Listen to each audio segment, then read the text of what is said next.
السلام عليكم ورحمة الله تعالى وبركاته.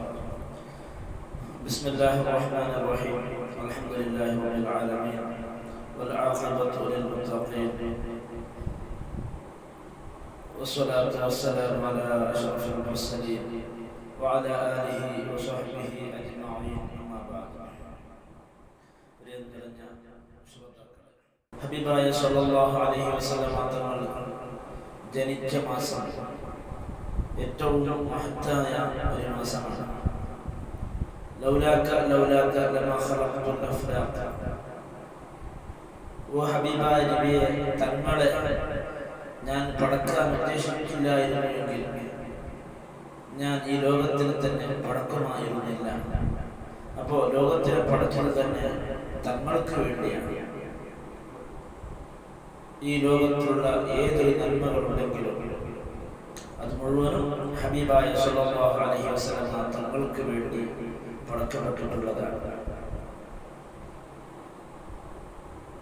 അങ്ങനെ നോക്കുമ്പോൾ ലൈലത്തുൽ ഖദ്ർ, ആ ലൈലത്തുൽ ഖദ്റിനേക്കാളും ശ്രേഷ്ഠമായ ദിവസം ഇത് ഹബീബായ സല്ലല്ലാഹു അലൈഹി വസല്ലം തങ്ങൾ ജനിച്ച ആ ദിവസത്തിലേക്കാണ്. കാരണം ലൈലത്തുൽ ഖദ്ർ പോലും വരുന്നത് ഈ ഉമ്മത്തിന് വേണ്ടിയാണ്. ഈ ഉമ്മത്ത് ഉണ്ടായത് ഹബീബായ സല്ലല്ലാഹു അലൈഹി വസല്ലം തങ്ങളുള്ളത് കൊണ്ടാണ്. അങ്ങനെ എല്ലാ വിഷയങ്ങളും നബി സല്ലല്ലാഹു അലൈഹി വസല്ലം തങ്ങൾ ഉള്ളത് കൊണ്ടാണ് ഏതൊരു നന്മയും ഏതൊരു അനുഗ്രഹവും ഈ ലോകത്ത് ലഭിച്ചിട്ടുള്ളത്. അതുകൊണ്ട് റബീഉൽ അവ്വൽ വരുമ്പോൾ നമുക്ക് ധാരാളം ഹബീബായ സല്ലല്ലാഹു അലൈഹി വസല്ലം തങ്ങളുടെ മദ്ഹ് പറയണം എന്നുള്ള ഉദ്ദേശത്തോടുകൂടെ നബി സല്ലല്ലാഹു അലൈഹി വസല്ലം തങ്ങളുടെ ഹദീസ് ഒരു 40 ഹദീസ് എങ്കിലും നമുക്ക് നബി സല്ലല്ലാഹു അലൈഹി വസല്ലം തങ്ങളുമായി ബന്ധപ്പെട്ടിട്ട് നമുക്ക് പറയണം എന്ന ആഗ്രഹമുള്ളതുകൊണ്ട് ഇമാം തിർമിദി റളിയല്ലാഹു തആല അൻഹു അവിടുത്തെ അശ്ശമാഇൽ മുഹമ്മദിയ എന്ന് പറയുന്ന മഹത്തായ ഗ്രന്ഥത്തിൽ നബി സല്ലല്ലാഹു അലൈഹി വസല്ലം തങ്ങളുടെ ആകാരത്തെക്കുറിച്ച്, അവിടുത്തെ ഭംഗിയെക്കുറിച്ച് വിശദീകരിക്കുന്ന ഒരു ഭാഗം നമുക്കൊന്ന് പറയാം. അതിൽ പറയുന്ന ഒന്നാമത്തെ ഹദീസ് ബാബു ജാഅ ഫീ ഖൽഖി റസൂലില്ലാഹി സ്വല്ലല്ലാഹു അലൈഹി വസല്ലം. നബി സല്ലല്ലാഹു അലൈഹി വസല്ലം തങ്ങളുടെ രൂപത്തെ സൃഷ്ടിപ്പിനെ കുറിച്ച് വന്ന ബാബ് എന്ന് പറഞ്ഞ് തുടങ്ങുന്ന ആ ബാബിൽ മഹാനവറുകൾ ഉദ്ധരിക്കുകയാണ്. അഖ്ബറനാ അബൂ റജാ ഖുതൈബ ബിൻ സഈദ് അൻ മാലിക് ബിൻ അനസ് അൻ റബീഅത ابن أبي عبد الرحمن أنس بن مالك رضي الله عنه. أبو الرجاء قتيبة بن سعيد എന്നവർ നമുക്ക് പറഞ്ഞു തന്നു. മഹാനായ ഇമാം തിർമിദി റളിയല്ലാഹു അൻഹു പറയാണ്, അവർക്ക് ആരാണ് പറഞ്ഞു കൊടുത്തത്? മാലിക് ബിൻ അനസ് റളിയല്ലാഹു തആല അൻഹു എന്ന മഹാനാണ്. ഒരു മദ്ഹബിന്റെ ഇമാമാണ് മാലിക് ബിൻ അനസ്. അവർക്ക് പറഞ്ഞു കൊടുത്തത് റബീഅത്ത് ബിൻ അബി അബ്ദുറഹ്മാൻ എന്ന് പറയുന്ന മഹാനാണ്. താബിഈൻ പ്രമുഖനാണ്. അവർക്ക് നബി സല്ലല്ലാഹു അലൈഹി വസല്ലം തങ്ങൾക്ക് 10 വർഷം ഖിദ്മത്ത് എടുത്ത നബി സല്ലല്ലാഹു അലൈഹി വസല്ലം തങ്ങളെ അവിടുത്തെ സൃഷ്ടിപ്പിനെ കുറിച്ച് പറയാൻ എന്തിനും യോഗ്യനായ സ്വഹാബി അനസ് ബിൻ മാലിക് റളിയല്ലാഹു അൻഹു. എന്താണ് ആ മഹാനവറുകൾ പറയുന്നത്? അന്നഹു സമിഅഹു യഖൂൽ കാന റസൂലുള്ളാഹി സ്വല്ലല്ലാഹു അലൈഹി വസല്ലം ലൈസ ബിത്വീലിൽ ബാഇൻ വലാ ബിൽ ഖസീരി വലാ ബിൽ അബിയദിൽ അംഹഖ വലാ ബിൽ ആദം വലാ ബിൽ ജഅദിൽ ഖതതി വലാ ബിൽ സബ്തി ബഅസഹു അല്ലാഹു തആല അലാ റഅസി 40 സന فأقام بمكة 10 سنين وبالمدينة 10 سنين وتوفاه الله على رأس 60 سنة وليس في رأسه ولحيته 20 شعرة بيضاء. ابن أبي عبد الرحمن എന്നവർ പറയാണ്, അനസ് ഇബ്നു മാലിക് റളിയല്ലാഹു അൻഹു പറയുന്നതായി കേട്ടു. എന്താണ് കേട്ടത്? കാന റസൂലുള്ളാഹി സ്വല്ലല്ലാഹു അലൈഹി വസല്ലം, നബി സല്ലല്ലാഹു അലൈഹി വസല്ലം തങ്ങൾ ലൈസ ബിത്വീലിൽ ബാഇൻ, അങ്ങേയറ്റം വല്ലാത്ത നീളമുള്ള ആളായിരുന്നില്ല. വലാ ബിൽ ഖസീർ, അതേപോലെ കുരിയ ആളും ആയിരുന്നില്ല. നബി സല്ലല്ലാഹു അലൈഹി വസല്ലം തങ്ങൾ ഒത്ത നീളമുള്ള ആളായിരുന്നു. കണ്ടാൽ വല്ലാത്ത നീളമുള്ള ആൾ എന്ന് നബി സല്ലല്ലാഹു അലൈഹി വസല്ലം തങ്ങളെ കുറിച്ച് പറയാൻ കഴിയില്ല. അല്ലെങ്കിൽ കുരിയ ആളാണ്, ചെറുതാണ് എന്നും ഹബീബായ നബി തങ്ങളെ കുറിച്ച് പറയാൻ കഴിയില്ല. വലാ ബിൽ അബീദിൽ അൽഹം, അതേപോലെ അങ്ങേയറ്റത്തെ വെളുപ്പ് നിറം എന്ന് പറഞ്ഞാൽ ശക്തമായ വെളുപ്പ്, അശദീദുൽ ബയാൻ, വല്ലാത്ത വെളുപ്പ്, അങ്ങനത്തെ വെളുപ്പല്ല നബി സല്ലല്ലാഹു അലൈഹി വസല്ലം തങ്ങളുടെ വെളുപ്പ്. വേറെ ഹദീസിൽ കാണാം നബി സല്ലല്ലാഹു അലൈഹി വസല്ലം തങ്ങൾ വെളുത്ത നിറം, എങ്ങനെയുള്ള വെളുപ്പ് നിറം? ചുവപ്പ് കലർപ്പുള്ള ഒരു വെളുപ്പായിരുന്നു നബി സല്ലല്ലാഹു അലൈഹി വസല്ലം തങ്ങളുടെ വെളുപ്പ്. നബി സല്ലല്ലാഹു അലൈഹി വസല്ലം തങ്ങളെ കുറിച്ച് പറഞ്ഞത് അങ്ങനെയാണ്.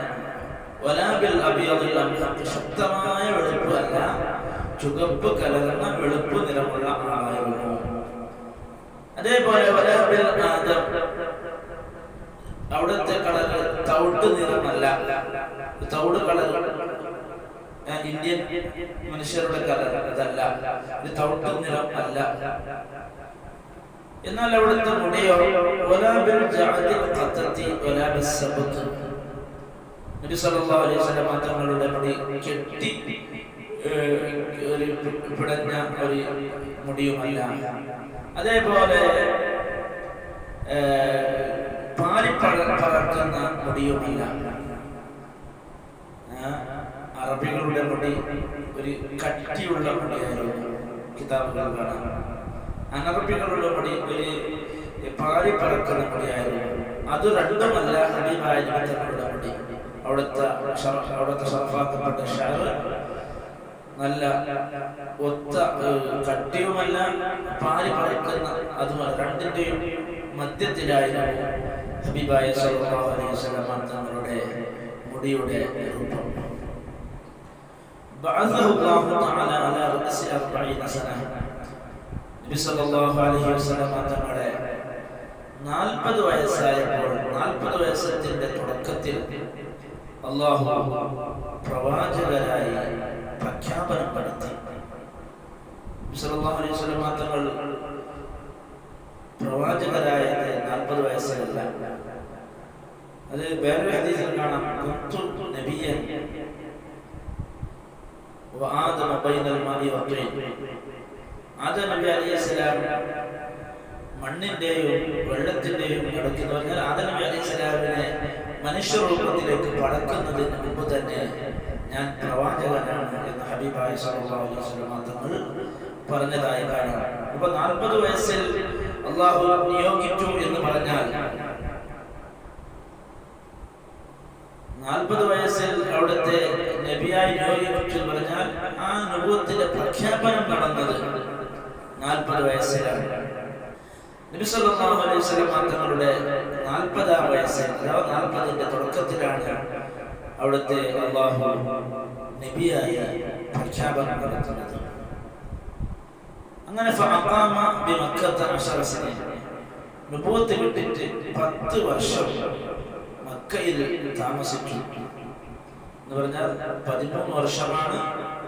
ആ ചില്ലറ ദിവസങ്ങളെ വർഷങ്ങളെ കണക്ക് എടുത്തിട്ടില്ല.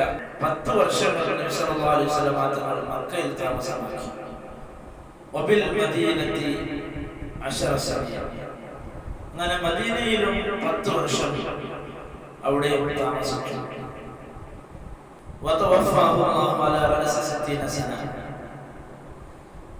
60 വയസ്സിന്റെ തുടക്കത്തിൽ അല്ലാഹു അവരെ വഫാത്താക്കി.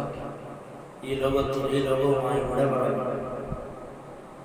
വലൈസ ഫീ റഅസിഹി വലഹിയതിഹി 20 ശഅറതൻ ബൈദാ, അവിടുത്തെ തലയിലോ അവിടുത്തെ താടിയിലോ 20 മുടി വെളുത്തത് ഉണ്ടായിരുന്നില്ല.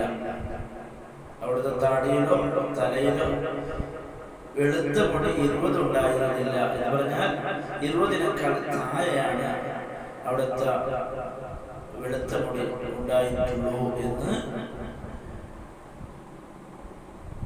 ഇവിടെ വിശദീകരിക്കുകയാണ്. വേറെ ഹദീസിൽ കാണാം 17 മുടി അവിടത്തേക്ക് വെളുത്തിട്ടുണ്ടായിരുന്നു. അതാണ് അതിന്റെ മറ്റൊരു വാചകമാണ്. അവിടുത്തെ മുടി 20-നേക്കാൾ കൂടുതലുണ്ടായിരുന്നു. 20 മുടി വെളുത്ത മുടി 20-ന്റെ താഴെയാണ് ഉണ്ടായത് എന്നാണ് ഇവിടെ സൂചിപ്പിക്കുന്നത്. ആകയാൽ നബി സല്ലല്ലാഹു അലൈഹി വസല്ലം തങ്ങളുടെ ആകാര ശരീര പ്രകൃതിയെക്കുറിച്ചാണ്, ശരീരത്തിന്റെ ആകാരത്തെക്കുറിച്ചാണ് ഇവിടെ പറയുന്നത്. ഒത്ത നീളമുള്ള ആളായിരുന്നു. അതേപോലെ വെറും വെളുപ്പല്ല, വെളുപ്പിലേക്ക് ചുവപ്പ് കലർന്ന വെളുപ്പുള്ള മഹാനായിരുന്നു.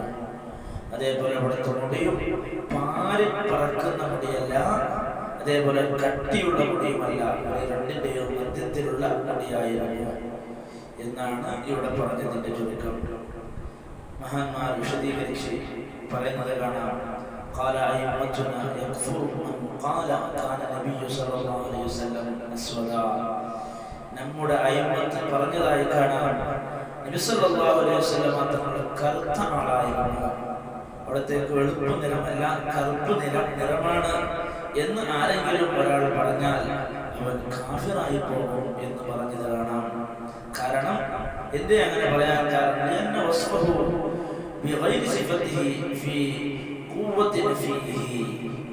നബി സല്ലല്ലാഹു അലൈഹി വസല്ലം തങ്ങളുടെ വിശേഷണമല്ലാത്ത വിശേഷണം കൊണ്ട് നബി തങ്ങളെ കുറിച്ച് പറയാം, നബി തങ്ങളുടെ വിശേഷണം പറയാം, നബി തങ്ങളുടെ രൂപമല്ലാത്ത രൂപത്തിൽ പറയൽ അത് നബി തങ്ങളെ തന്നെ നിഷേധിക്കുന്നതിന്റെ സ്ഥാനത്തിലാണ്.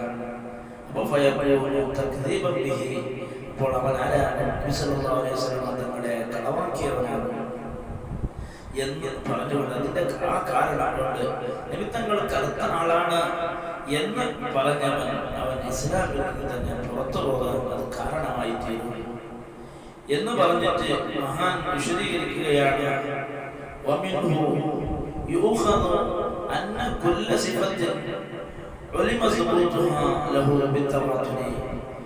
ഇതിൽ നിന്ന് മനസ്സിലാക്കപ്പെടും എന്ത്? അന്ന കൊല്ല സിഫത്തിൽ ഏതൊരു സിഫത്തും ആ സിഫത്ത് സ്ഥിരപ്പെട്ടതായി അറിയപ്പെട്ടിട്ടുണ്ട്. എന്താണ്? തമാത്തുർ കൊണ്ട് നിഷേധ്യമായി സ്ഥിരപ്പെട്ട ഒരു സിഫത്ത് അതിനെ നഫി ചെയ്യലായിരിക്കും, അത് സത്യനിഷേധമായിരിക്കും. എന്ന് പറഞ്ഞാൽ നബിതങ്ങൾക്ക് അറിയപ്പെട്ട ഒരു വിശേഷണത്തെ എല്ലാവരാലും അറിയപ്പെടുന്ന വിശേഷം, അത് ആരും അതിനെ നിഷേധിക്കാൻ സാധ്യമല്ല. അങ്ങനെ ഒരു അറിയപ്പെട്ട വിശേഷണത്തെ ആരെങ്കിലും ഒരാളെ നിഷേധിച്ചാൽ ആ നിഷേധിച്ചവൻ അവൻ കാഫിറാവാൻ കാരണമായി തീരുമെന്നാണ് ഈ ഹദീസിന്റെ വിശദീകരണത്തിൽ മഹാന്മാർ പറയുന്നത്. ഇപ്പോൾ ഹബീബായ നബി തങ്ങളുടെ മദ്ഹുകൾ നാം ധാരാളം പറയണം. അവിടുത്തെ സ്ഥാനത്തോടോ അവിടുത്തെ മഹത്വത്തോടോ കുറവാക്കുന്ന ഒരു കാര്യം നമ്മുടെ വാക്കുകളിൽ, നമ്മുടെ പ്രവർത്തനങ്ങളിൽ പാടില്ല എന്ന് ഈ സന്ദർഭത്തിൽ ഉണർത്തിക്കൊണ്ട് അല്ലാഹു സുബ്ഹാനഹു വ തആല ഹബീബായ റസൂലുള്ളാഹി സ്വല്ലല്ലാഹു അലൈഹി വസല്ലം തങ്ങളുടെ മദ്ഹുകൾ ധാരാളം പറയാൻ നമുക്ക് അല്ലാഹു തൗഫീഖ് നൽകുമാറാകട്ടെ. വആഖിറു ദഅവാനാ അൽഹംദുലില്ലാഹി റബ്ബിൽ ആലമീൻ. അസ്സലാമു അലൈക്കും വറഹ്മത്തുള്ളാഹി തആല വബറകാതുഹു.